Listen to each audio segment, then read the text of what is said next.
Ayan guys, mega love shout everyone. Kunyang Journey Ira Vlog is here.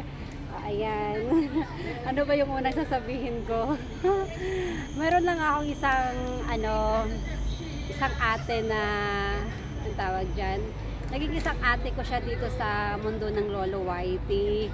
At kaarawan niya soon, kaya kaarawan niya today kasi advance yung greetings ko kaya kaarawan niya today, ganun. Sasabi ko doon sa ate na yon, isa siyang naging ate, naging close ko dito sa mundo ni Lolo Whitey na super bait at super supportive, at minsan kahit pasaway ako laging andyan, kahit laging may budol kami, may mga instant frame ganun, laging nandyan yan, nakasupport si ate na yun. Yung ate na grabe, sobrang niya, laging nakikinig sa'yo kung ano man yung mga pinagdadaanan mo. Lagi siyang nagbibigay ng payo, ng advice, or minsan kahit ako nagpapayo din. Diba ate? Alala mo yan ate? Minsan kasi emo rin yun siya sobra rin yung mag-emo dahil alam mo na tawag doon, dahil alam mo na gugmanggi atay please ate. O diba ate? Pero ang masasabi ko sa atin na to, simula nang nakilala ko siya, kahit na pasaway ako sa mundo ni Lolo Whitey, lagi yan siyang andyan, laging andyan. Kung di man siya makasupport sa'yo, naka-BG yan or re-replay yan sa'yo kahit na budang busy din ng life niya.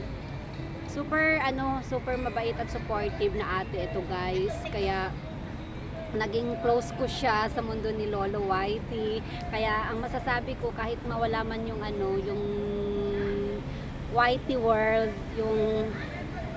yung friendship namin, na yon, continue na yon. Ganon kami close ni ate ko na to. Kaya masasabi ko, ate, happy birthday sa'yo. Salamat at ako lang pinagsabihan mo nito. Tapos ako pa nag-frame ganun si ate. Kaya ayan, dahil nandito ako ngayon sa isang birthday, nakiusap ako na wag iwain muna yung cake. Kasi sabi ko, may babatiin ako sa mundo ni Lolo Whitey na may birthday din. Sabi ko, pahiram muna ng cake ako. Sabi ko doon sa isang friendship ko na kunyang. Kaya sila naman todo support din sa akin, sa aking kalokohan, kabuangan. Kaya ayan, hindi muna nila kinain yung cake at ipapakita ko muna kay ate buhay, ate buhay.